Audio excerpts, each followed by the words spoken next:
right, guys, what's going on? Cold or no cold, I'm up every day. We here, we doing it. I got the worst, this cold that's going around right now. I got it first week of the year when it's like go time for us. All the vitamins, all the flu shit, we're good to go. These guys right here are coming in. It's about to get madhousey. So you guys see, we poured our footings and we got the bolts, the lag bolts in. So the lag bolts so that they can put the, I forget what kind of walls they are. Not retainer walls. I don't know, I'm not a fucking dentist, but whatever the main walls are, the support walls for this mezzanine that's going in. So permits are done, everything's done, floor's done, lag bolts are done. Now these guys here are USI Insulation, big insulation company here in the US. They're gonna be matte blacking the whole inside of this building with this like really cool paper-like material. We didn't want the plastic looking shit.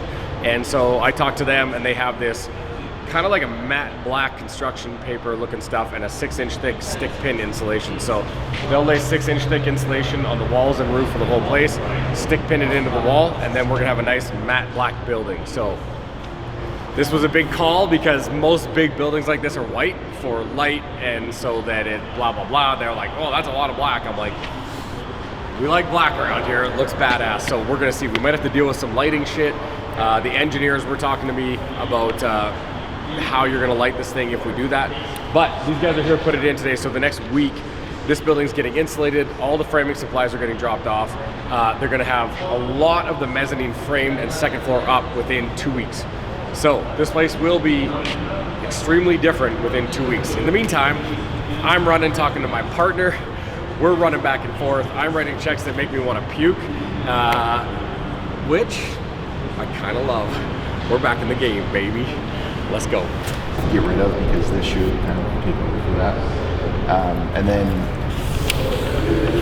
yeah, these engineers, I don't know, they're an ankle up. Yeah, that's what we. Yeah, and I want to be right, and I want to work for you guys. Right. So I just have some concerns. So what he's saying is he's looking at our mechanical drawings and he thinks that the square footage, there's a CFM calculation per square footage for the RTU that we're putting in, which is basically the furnace that blows the heat and the cold in. You got to calculate volume of the building, and he thinks that the furnaces are slightly undersized, and basically that's what we're talking about here. Great. The 1.2 CFM per square foot, depending on your insulation, right? An interior zone with really good insulation, no windows, would be about 0.5. Right? Open with windows would be about 1.5. So somewhere in the middle. If we just did one, and then divided that by 400 CFM per ton, you're looking at a requirement of 22 tons for this space. Yeah. And you have 17, which is 5 tons off, right? But you know, I just think it might be a little bit too small. If we go just slightly bigger, that would be better. Of course, I'm going to see what the pricing is, what the pricing even says, whether we go 17 and a half or an 18 and a half or even a 20 ton, right? I want to maximize the equipment you have for your budget, and we'll work with you on it. Because this ductwork is not going to be that expensive. Round duct in a conditioned space like this it's just basically the unit.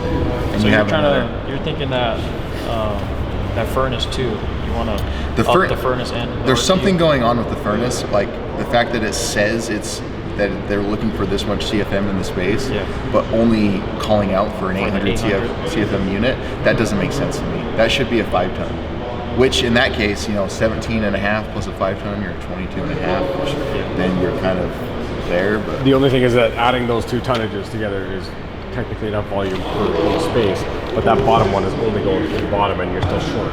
You're overpowered on the bottom and underpowered on the main. That'll put you right where you need to be on the bottom, and then you're still a little slightly under. So whatever your guys' budget can be, let's try to maximize the amount of tonnage we get with our equipment, and see if we can find a way to make all that work. Well, if you can price out for appropriate RTU that you think will need for this, as well as the furnace. The other thing that we might want to consider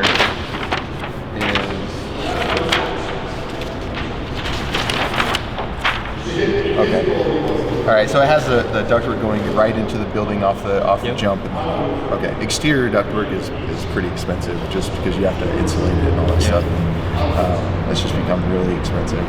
And then it looks like you have this. That's a weird camera there. Oh yeah. So you don't need this bypass if you don't do that other part. The reason for the bypass is because of the zoning. If you have zoning and you're feeding a small area with a large unit, you have to have bypass. So if you get rid of that, then you can get rid of this as well, which will save you some money. Okay. So let's do that. Let's get rid of all the in-year, whatever bid you give. Dev will get him what he needs, and you just let us know what. Yeah, consensus. Yeah, we get rid of anything we don't need, chop it all out, pare it down, give us the.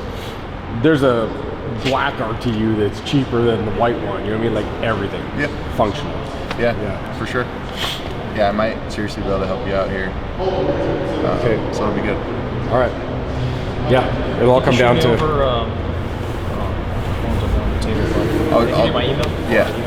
Just because I don't want to. This is a whole nother ducting thing, and this isn't its own system. You're just splitting air. Yeah. I'm like, by the time this is like, because I worked on rigs for a long time, right? I had to run high pressure systems, water systems in -40, all this shit. Just learn basic physics and shit. You're not going to get any fucking air out of this one, especially if the main one's here and you're branching. By the time it gets here, there's no pressure. Well, exactly. What about these? Yeah. These aren't going to get shit. What? Where? This one. Look how far this goes down. Yeah. You rip it from here, then it's going to go all the way to there. Yeah, you get less by here. But so I'm like, just get rid of this and extend these out so that it dumps down into the top of the offices, because that's basically the same spot. We're open air too, right? Yeah. This is all going to be open office. So I'm just like, dump it in from there. This is the same. If we extend these, you're getting air into the same offices without all this extra cost. So, and as soon as the HVAC guy came in, he's like, don't do that. Extend these. I was like, Same wavelength. yeah, I'm an HVAC guy. Ta-da! Yeah, and that's what their plan was. Like, this was optional, in the case that we didn't put that in, and then this was just feeding, and then we had complaints of, hey, I'm not getting enough. But you know what's crazy to me is that that engineers didn't make it optional that you just extend these. So these two don't extend because we got to push air under to the lounges. These three extend because we go in the top of the offices. What about the heaters? Are we moving those? Or leaving? Moving. Those are moving. This one's for now staying. This one's coming out. You might as well leave that one. I'll put that one here or something. No, once this is in, this will be good. And heat is. Oh, you don't even want to use these anymore? No. Okay. Why don't we want to throw them over the door just in case we want to because we have them. We can keep them. It's just I've asked about this too, and there's a cost to moving stuff around too. It's Sure. like, it just adds cost. So like, if this is sufficient, I don't want to spend $3,000 moving that thing. I'd rather spend $3,000. So. Well, what I'm thinking is like in a year from now, everything's up and running, right? Yeah. If we bring cars in here, it's freezing, right? You can actually turn those things on, and it's not going to ever pull cold air out. Yeah. Just Yeah, we got them, so we'll keep them and we can use them. It's just like I'm building a $2 million building on a $700,000 budget. So, and that's pretty legit. Like we're having to brand deal our way through this thing. I know. I love it. So you would think of like an air current with these kind of over the garage. Yeah, just like it's like when you walk into like a grocery store, right? They just like hit you with. Sometimes they hit you with cold air too, right? Because it's hot outside. Because what you're doing, because this is just like an air blower, right? Coming into here. So if someone's in the lounge, freezing, right? Instead of just like you can just push it down a little bit. I'm thinking. Let's go with the insulation, baby. Let's get this. We're trying. It's hard to type with gloves on a keyboard. So these guys, thank you. Get in here, put that insulation in. Let's go, baby.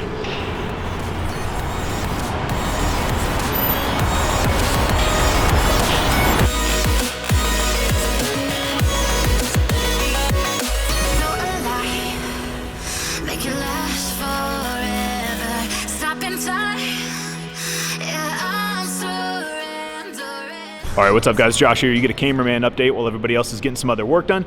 They were able to get the installation started today, so they dropped off all of their supplies, got the scaffolding set up, and were able to knock out the small portion today. They're gonna be showing up, I think at like 7 a.m. tomorrow to knock out a much bigger chunk of this. Hopefully we can do the entire transformation in one video. We might do two, just depending on how long it takes them. Not totally sure on that, but they're gonna get started super early tomorrow. Also, this big bay barn door behind me, this used to slide open, and to be able to finish it, we had them come by, weld that completely shut, so they will put insulation all over that, and then they will be able to finish off this wall as well as part of that process. So, like I said, hopefully this will all be inside one video for transformation, but you might get 2 from us, so I'll see you tomorrow.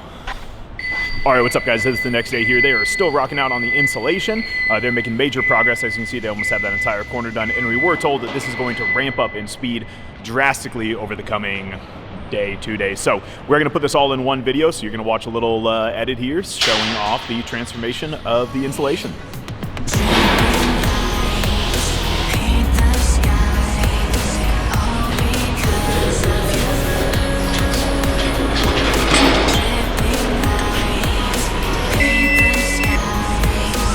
million is what I feel like.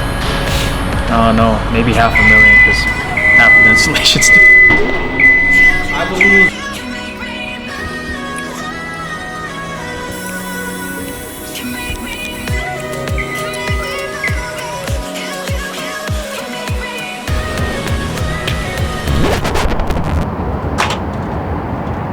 Honestly, this is what you needed, Josh, to clean this thing. What do you want them to know? Well, I want them to know that we manifested this moment into our business and into our life, because driving up on the freeway on I-15, we'd pass some construction sites, we'd see Big D, R&O, you know, some of those big dogs, and we said, one day, that's gonna be us, Sayui Construction. And today was just one of those milestones where our hard work has paid off, and we're doing it, baby. So Doing the damn thing. let's go. Official site of Sayui Construction. Bricks coming soon. Hell yeah. Hell yeah. That was great.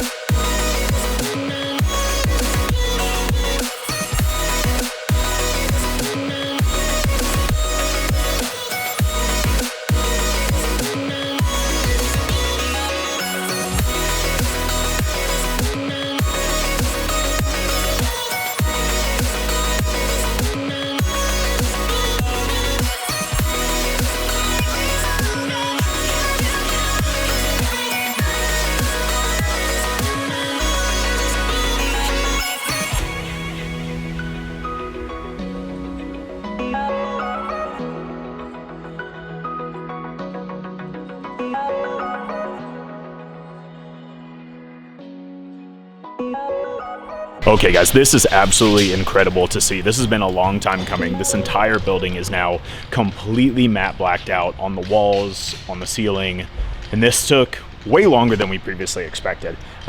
No specific blame to the company.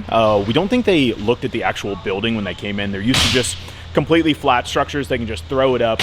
And this building had a lot of existing metal structure on the roof, on the walls that they had to insulate and obviously put the lining around. And it just caused for a lot more complication than they were initially expecting. That being said, they took complete care of us. They did an excellent job on it. It looks fantastic now that it is done. So we really, really appreciate them getting that done, even though it did take, I think we were expecting like a week or sub a week to be able to get it done, and it ended up taking almost a month. But again, that being said, no blame, no foul. I mean, this building is definitely way different than what they typically do, and I do not think when they said, oh, we're going to be insulating a warehouse, that they expected anything like this whatsoever. So a long time coming. The building looks absolutely fantastic now. Black was absolutely the correct choice for inside of here.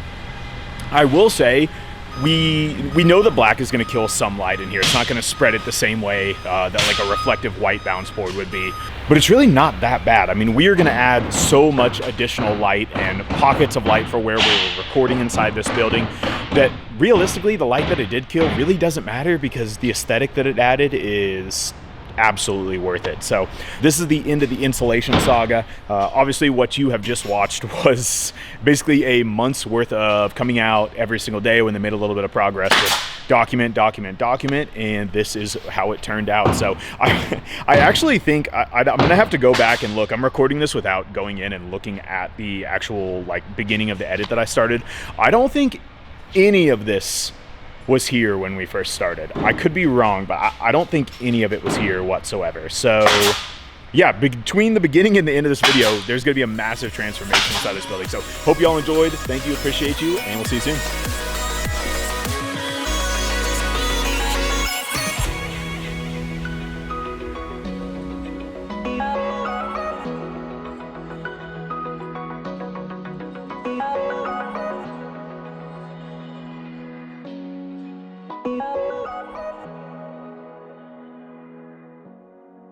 Yeah.